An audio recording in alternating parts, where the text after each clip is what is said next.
Hello' মোৰ মৰমৰ বন্ধু বান্ধৱীসকল, এয়া আমাৰ নতুন ছাইট আৰু এখন ঘৰ আৰু এইখন ঘৰত আপোনাৰ আমি প্লাম্বিং ৱেৰিং কাম কৰি আছোঁ। বৰ্তমান ফ্ৰণ্টৰ ডিজাইনৰ লাইটবিলাক কাটিং কৰা হৈ গ'ল। আপোনাৰ এইখন কলিং বেল আৰু লাইট এটা ডিজাইনৰ কাটিং কৰি থৈ দিয়া আছে। আমাৰ 90% প্ৰায় কাম কমপ্লিট হৈ গৈছে। চিলিঙৰ আপোনাৰ লাইট চাইট কাটি হৈ গৈছে আৰু লগতে মডুলাৰ কামো চলি আছে। এইটো টিভি কেবিনেট, তাৰপিছত লগতে এইটো এখন গোঁসাই ৰুম আৰু এইটো আপোনাৰ ড্ৰয়িং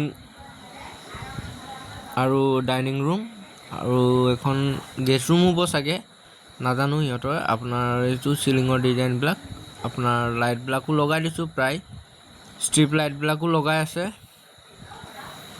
আৰু ফুল কালাৰ ফিনিচিঙো হৈ গৈছে। এইটো কিটচেনত আপোনাৰ মডুলাৰ, এইটো আপোনাৰ প্লাষ্টাৰ কৰি আছে। এতিয়া ভিতৰত কনচিল হৈ আছে চব,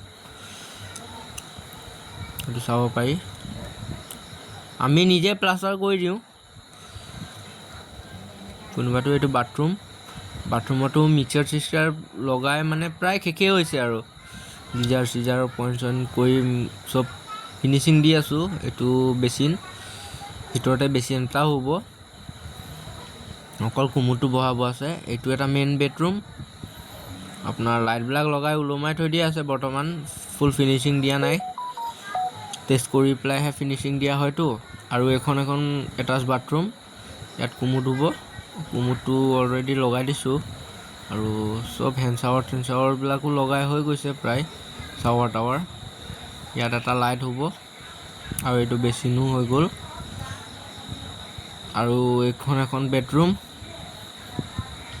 ইয়াতো আপোনাৰ লাইট চাইটবিলাক লগাই থৈ দিয়া আছে ওলমাই পেলাই, মানে ফুল ফিনিচিং দিয়া নাই। 90%